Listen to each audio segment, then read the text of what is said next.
what you're seeing. If you look at an individual listing that's priced right, that looks good, and you click on it and you look at the history, they hit the market too high and it's dead and no one will touch it. Welcome to the Bold Agent Podcast. Join me as I chat with some of the top leaders in residential real estate. We'll talk about marketing, AI, investing, and other topics to help you grow your agent business.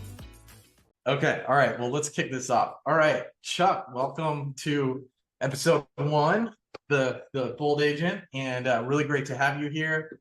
Thanks for joining us. I'm excited to be here, although I think it's mislabeled because I'm not a bold agent. I'm kind of a wussy agent. But okay. Thanks for having me nonetheless. Okay. Well, that actually brings us into good. I know a little bit about you. You're doing your own podcast, The Accidental Realtor, and I know you've been through a lot of career shifts and accidentally found yourself into real estate. We did too. Tell us just a little bit about that journey. How did you go from being a cop, comedian, to real estate? Yeah, well, and I've said this a few times, so I'm probably repeating myself. But I don't think anyone at the age of 6 is role playing as a realtor. I mean, where's your mom going to find those polyester suits and stuff and the contracts to carry around in your toy briefcase? I mean, everyone wants to be a cop or an astronaut or, whatever. No one wants to be a realtor. And every realtor I talk to talks about how they just landed here. They were out of options. They got thrown out of something else. They fell out of something else. Nothing else worked. Here they are. I don't know a lot of people are like, I want to be a realtor. And honestly, when you're 20 years old, you have no business being a realtor. You need a lot of life experience that no other job could possibly teach you. So not to say it doesn't happen, but it's rare. So I was a cop for 25 years, roughly. 25 years in law enforcement, I should say. And then I got medically retired because I got injured. I was a motorcycle cop, and apparently they need balance for that job. They didn't test me for that. And no, it was a little more complicated than that, but I broke up a lot of bones. I was in the hospital a long time. So I had to medically retire. And then I went on to kind of fill the adrenaline void with stand-up comedy, which I did for about 5 years, 2 years full-time, which was just traveling around the country in a 2005 Toyota Camry, getting paid big money to headline some comedy clubs in the Midwest, and then decided I need to get a real job again. So I fell into real estate. It was an accident. It was like my last resort, and it took off. So here I am on your podcast. There you go. And that's what happened. And yeah, we talked a little bit about it. I accidentally fell into real estate myself. I was just a software developer for many years, and just I did one webinar with some friends, and there was a CTO of a big REIT that was listening, and then ended up doing that, and then ever since we've been doing IT and dev work, and now Bold Street, all on real estate, all because of that one moment, that one webinar. Sure, I'll do that with you. Well, I mean, it's just proof that real estate, it is, I always call it the island of misfit toys in a bad way and a good way, but there's a place for everyone. I mean, from the geeky analytical types to the I drive a Ferrari and wear a pink suit types, there's a place for all those people. So all of us, whatever got us where we are today, those skills translate very well to real estate if you have some of the basic skills a realtor needs. So. And I love what you said, where it takes a lot of life experience being in real estate. Like, maybe let's dive into that. What life experience has really helped you in real estate? Well, I mean, the cop stuff is critical, and I'll get into that. But I think owning a home, so I bought my first house when I was 24, and I just kept leveraging that equity and buying up and buying up and buying up. Which is critical. I mean, knowing what the process is, how stressful it is, being able to put yourself in your buyer's place is critical. If you've never bought a house, it's not something you can mimic. So knowing that is great. But then police work, obviously, it's difficult people, and it's putting together contracts, and it's being on your phone 24/7, and it's being dynamic and not being emotional. And it's the same job. You just don't get shot at as much. So it translates so well. And that's why, so I run a team of agents. We cover 4 states, but a bunch of my realtors come from the ranks of law enforcement because it's just a natural job. Not to mention those guys are all leaving the job. So it's just a great time to scoop up some really competent people, I don't need a big application process. I go, were you a cop? Great. Okay, you're hired. Wow. And you know, so in terms of what made you a good agent, I mean, clearly being that you mentioned a few things, not being emotional, be able to deal with different situations. And yeah, anything else about that? Yeah, I mean it is really just being level-headed and just being it's the same kind of the same thing. And it's very easy to get drawn into the, being emotional with your buyers in particular. Like residential buyers are very emotional people. It's a huge thing to them. And if you react every time they get pissed off or you jump every time they're crying, you're going to get sucked into that. So it's important to just really be that trusted advisor, kind of like when you call 911, you want someone calm showing up that's going to say, someone's pointing a gun at you right now, but guess what? I got this. I got this. And you got to be that same person when you're a realtor. It's, hey, hey, hey, hey, I get it. It's emotional. I get it. Acknowledge that and then go, but I got this. So this is what we can do. This is what I'm suggesting we do. This is what we're going to do. But I mean, you get the idea. It's, I mean, that's what you need. And I've seen realtors that are emotional or angry or yelling. I mean, they don't get anywhere. This is a relationship business. And it's a relationship business sort of born out of crisis sometimes, just like a 911 call. So, You know, that's funny. That's what we saw a lot. We were doing a lot of real estate business technology for large companies, and there's been over the past 15 years, there's been a lot of prop tech companies that have gone in and wanting to replace real estate agents, thinking, oh, mhm, technology is, you know, so advanced. There was just one kid that got, I mean, just an absurd amount of money from some VCs because they were like, oh, well, look at how advanced Amazon is. mhm. You know, real estate's so outdated, it should be as easy to buy, you know, a house on as buying something on Amazon. And of course, you know, I can't even buy shoes on Amazon. I'm not gonna buy a house. And that's one of the things we found. I've traveled all around the country and just seen so how local real estate is, how, you know, the process is messy, it's emotional, it's all those different things. So I think that's where we've seen, you know, how local it is and we can take advantage of that. Yeah, I mean, Zillow can replace a lot of what a realtor does, but it can't replace the important stuff of what a realtor does.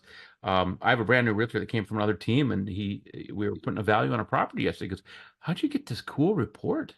I mean, I didn't train. Usually, when people come in, we train him on a bunch of stuff. He's experienced, so I didn't think he needed to learn how to do a market analysis. Huh. Um, and I go, "Well, it's a market analysis through the MLS that we all have." Uh, and he goes, "Well, I usually just use the Cloud CMA." And I thought, well, there are some things that Zillow and Cloud CMA cannot replace. They don't know that Highway 85 is literally one side of the tracks or the other is socioeconomically, or that it'll take you 10 minutes to get around over here, or this side was contaminated with radioactive dust. I mean, they don't know that. And these factors that in our market, a single story is a huge thing, but maybe in another market, it's a terrible idea. Um, they can't account for that. So you need an agent helping you with that and those little decisions. And sometimes it goes well. It's great. They bought a house, didn't need an agent. Good for you, buddy. And most of the time, it's those people calling you. And I don't know if you know this stat, but NAR said that the vast majority of litigation, like 90% of litigated post-close deals, are from FISBOs, people who've represented themselves in a real estate transaction, because they don't know what they don't know. And they find out later and they go, yep, I should have used you, but can you help me? We have a $40,000 collapsing floor. What do we do? Mm-hmm. Yeah. Well, I mean, that brings up a good point. I mean, you know, how are you guys? You know, there's been so many changes. It's no, you know, surprise. It's such a disrupted market now, both just real estate in general, and of course now agents. You know, how are you guys responding to kind of all the NAR changes and what's happening? My word of 2024 is conversations. So it's the buzzword. It's the new word. Remember, uh, market crash, interest rates. There's always a term of the year. This year it's conversation, and it's just this whole NAR discussion. Yes, it will substantially change things, but it won't completely change things Mhm. because people still need to pay a realtor to sell. There's a really good chance they're going to need to pay a realtor. The seller will have to pay a realtor to buy, or traffic will go away. So it really comes down to conversations with the sellers and the buyers about what the commission looks like moving forward and setting expectations with your clients. both as buyer and seller, about what they could or should do. Um, and it will. You'll see opportunists take advantage of this, and a la carte packages for buyers agents, and it is going to change things. There's no doubt. But I don't think it's as dramatic as the news headlines would have you think. It's going to add a lot of work to realtors, and buyers agents are going to have to work twice as hard.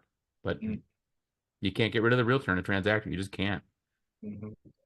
All that local stuff. So you went from being a cop to a traveling comedian to being an agent, being a really successful agent, and now you built an entire team, and you're part of the top 3% of eXp agent. And eXp, it's whether it's it's over 80,000 agents. That's a big deal.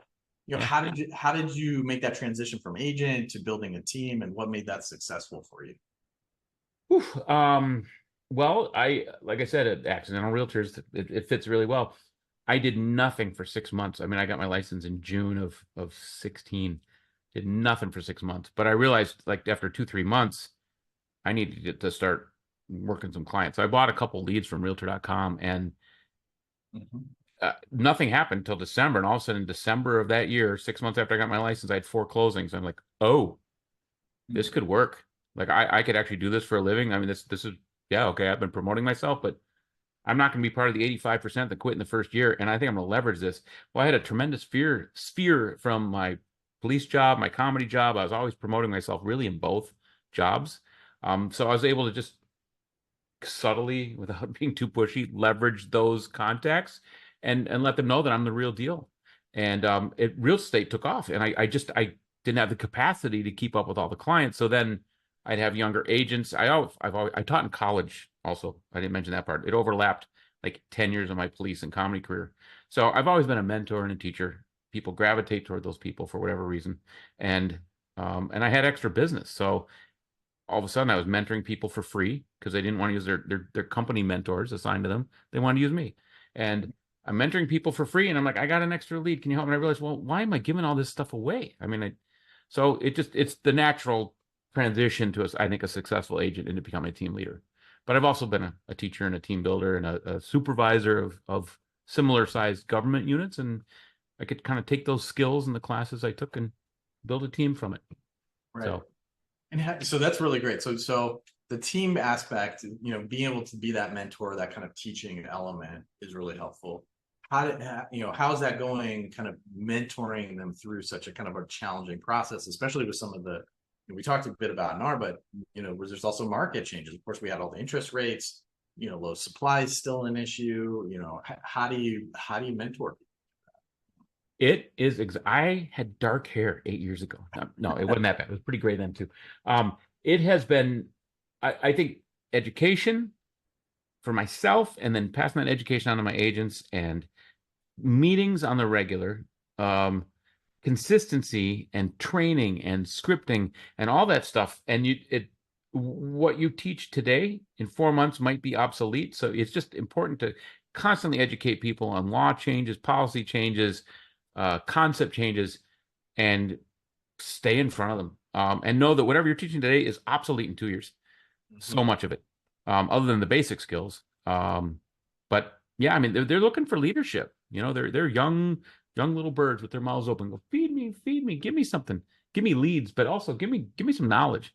So, right. Well, I think one of your catchphrases for your business is the hardest working team. Yeah. Yeah, and you mentioned an interesting stat: 85% don't survive that first year. That's the same stat of small businesses that fail. So that's interesting. Yeah. That real estate is actually, you're starting a business. Yeah. I had so I brought on a lot of cops, and one guy I met, my old department. I'd never met him before, but I saw that he had retired, and I reached out to him, and I saw he's a realtor.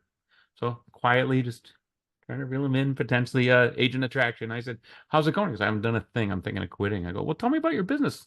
It'd been a year. He'd done nothing. And so all these realtors, team leaders, brokerages promise, you come to our system, you do this, you do that, you will be successful. You'll be successful. That's partially true, but the human element is you have to feel like you belong where you're working. You have to truly be invested in it. And you have to see some successes early on, or you are going to die off. I mean, I could see why those people quit. I would have quit if I hadn't gotten those 4 deals in that December. I was halfway there. There was nothing. So Nothing replaces the human element and the hard work. yeah, it's a really good way to look at it. And when I say hardest working, any team leader you talk to, like, hard work. Okay. I mean, I know I'm the hardest working guy. I try to find the hardest working people behind me, but and you get a lot of false starts as a team leader. Yeah, I'm gonna do all that stuff. I'm gonna be on the phone. I'll be out there, every day. But until they need that positive reinforcement where they actually have a closing and they're actually cashing a check, which in this Right, market can be tough. So, we've seen a lot of people come and go. right, right.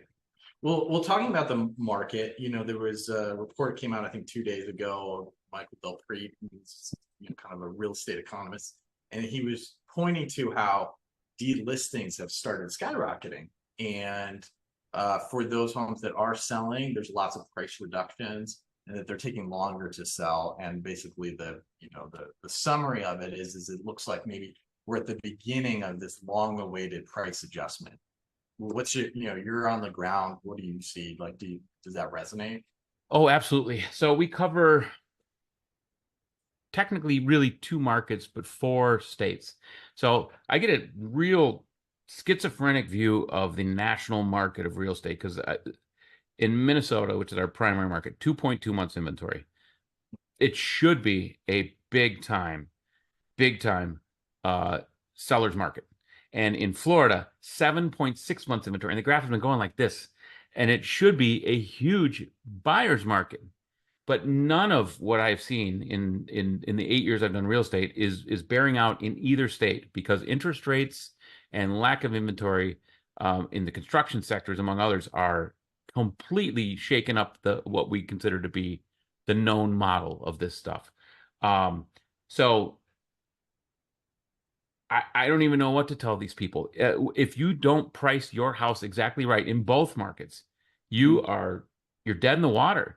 So you got to get your mind out of that 2021 multiple offers. You could even back then go above market and have a crazy offers. Now we're back to what we always taught is go at or below market to attract multiple offers and get some buzz going.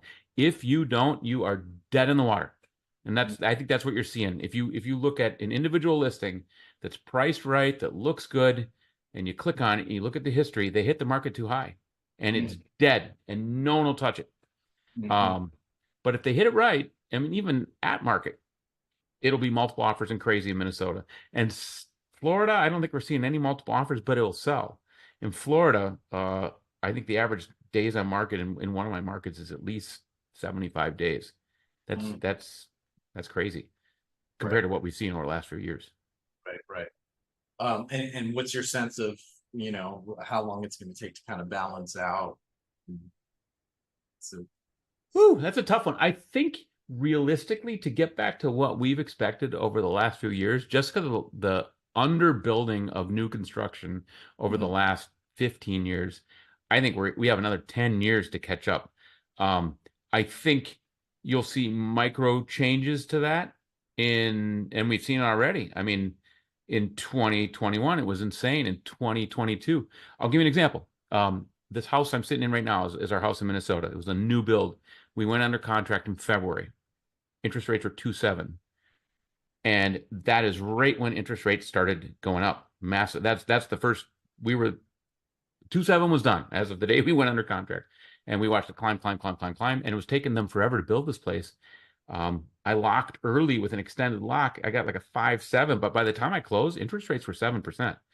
So in those 8, 9 months, and that to me is a snapshot of what is happening in the market, because it cost us $1,000 more to live in this house than it would have 7 months earlier, and that's because we locked earlier. It would have been like $1,500 more a month.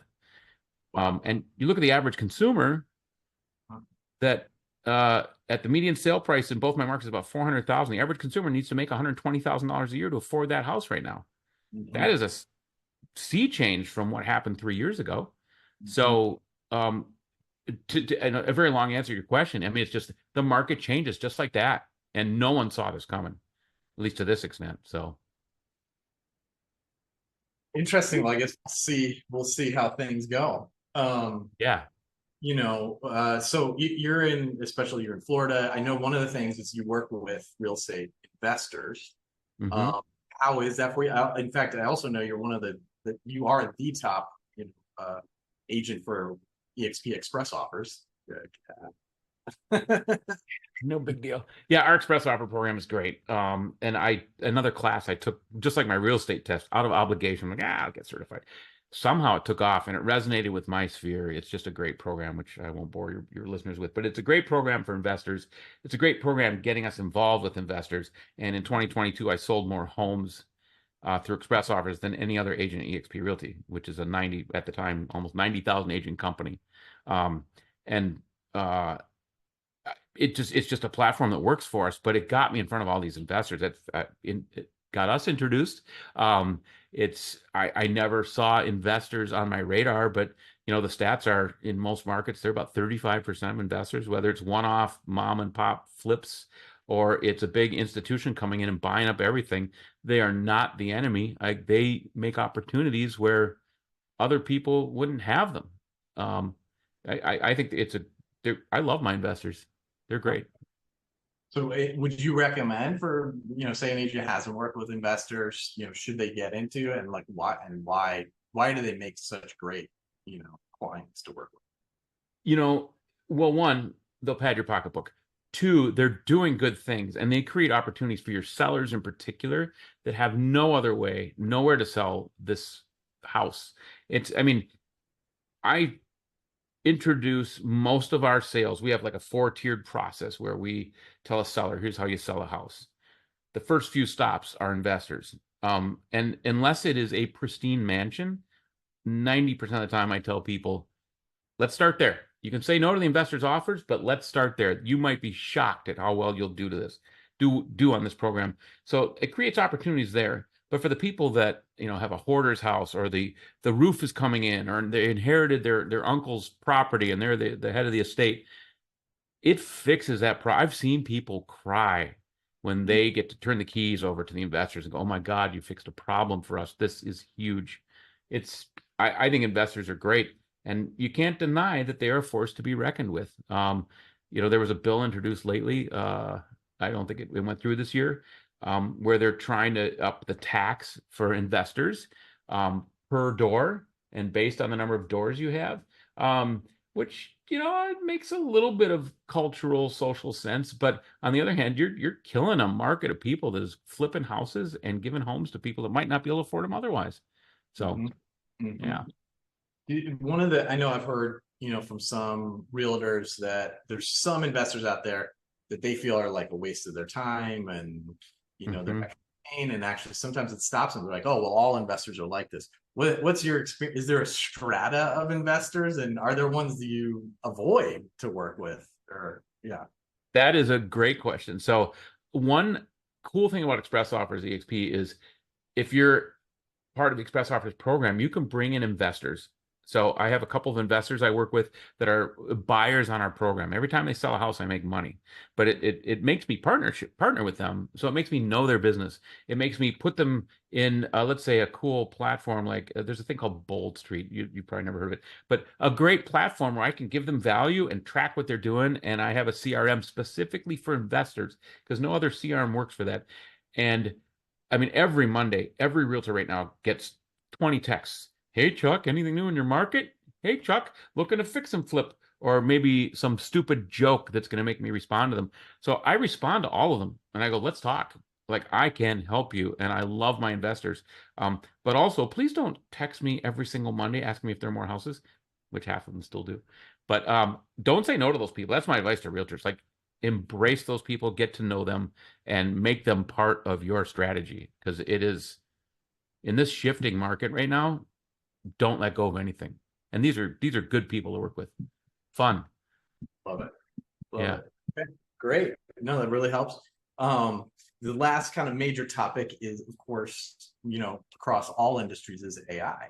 Hmm. How do you see AI impacting now and maybe in the future kind of real estate? Is there going to be an AI realtor, or how do how do you see leveraging AI to help the business? I think it is going to fundamentally change our business. Whoa, let's knock my microphone over. Fundamentally change our business. I mean, Zillow, the beast that it is really just trying to eliminate the realtor, despite anything they've told you. They would be very happy having no realtor, to the point where you list your house, you put a door lock on it, you sell it all through AI, you get a contract. I mean, eliminate the realtor. Who needs them? You don't need that human factor. Well, and as discussed, you do. So I think that will always be the threat. AI contracts, AI checklists on what you need to do to buy or sell your house by yourself, but you just can't eliminate that human factor. And in terms of real estate, I mean, we're already seeing it. Idiots like me, and I'm an idiot, are it's easy to write a listing description. It's easy to do a workflow. It's easy to write my newsletters or at least tweak them or correct things. So that is a really good way to start with AI. But I mean, use AI in staging photos. You put a photo up that please stage this, in a modern furniture in a Queen Anne style. So you're going to see a lot more of that. You're gonna see a lot more. I mean, AI training. I've considered that's something I've looked into is some AI. We have a training manual for my team that I spent weeks writing. Would love to write that in AI, but I would also like to get one of those AI bots to do the training on video. So those opportunities are going to be ripe. But as realtors, I think the danger for us is companies that don't understand the need for realtors trying to bypass us and keep us out of the process. Right. And as we've seen, a lot of the big companies that have tried to do that, including Zillow, have lost ridiculous sums of money. So yeah. I mean, you just can't fix everything with the computer. You just can't. Right. There's cool stuff. Like I am actually a 5'3" woman, but AI has made you. It changed everything. Yeah, I'm not wearing a shirt, which is cool. AI really did a good job of pink. I love it. Love it. Thanks, AI. Well, so Chuck, last question for you is, if you had a piece of advice for anybody who's in real estate, could be a realtor, it could be an investor, it could be a home buyer, but real estate is about your financial health, your financial strength. Like, is there any one piece of advice being in real estate that you would give to people? No, I'm kidding. But if you're gonna do it, make it your full-time job, invest in it, make this your calling, learn, grow, educate, be agile, attach yourself to someone who knows what they're doing. Doesn't have to be a team, but make sure you have a mentor, someone you're looking up to, where you're constantly growing, reaching, learning, changing, adapting. This is the time where stagnant realtors are going to just disappear. So find the right person and system for yourself. Right. Excellent. Time to transform. So, well, Chuck, awesome having you. Great episode. Thank you for your business advice and your comedic input. So this is it. So thank you very much, and wish you guys well, and the hardest working team in real estate. This is awesome. This has been fun. I love working with you too. So it's exciting to be on your podcast. Thanks, Chris. I appreciate you having me on. Thanks, Chuck. Well, this was another episode of the Bold Agent Podcast. Hope you learned something new today. If you did, hit that subscribe button. Until next time, be bold.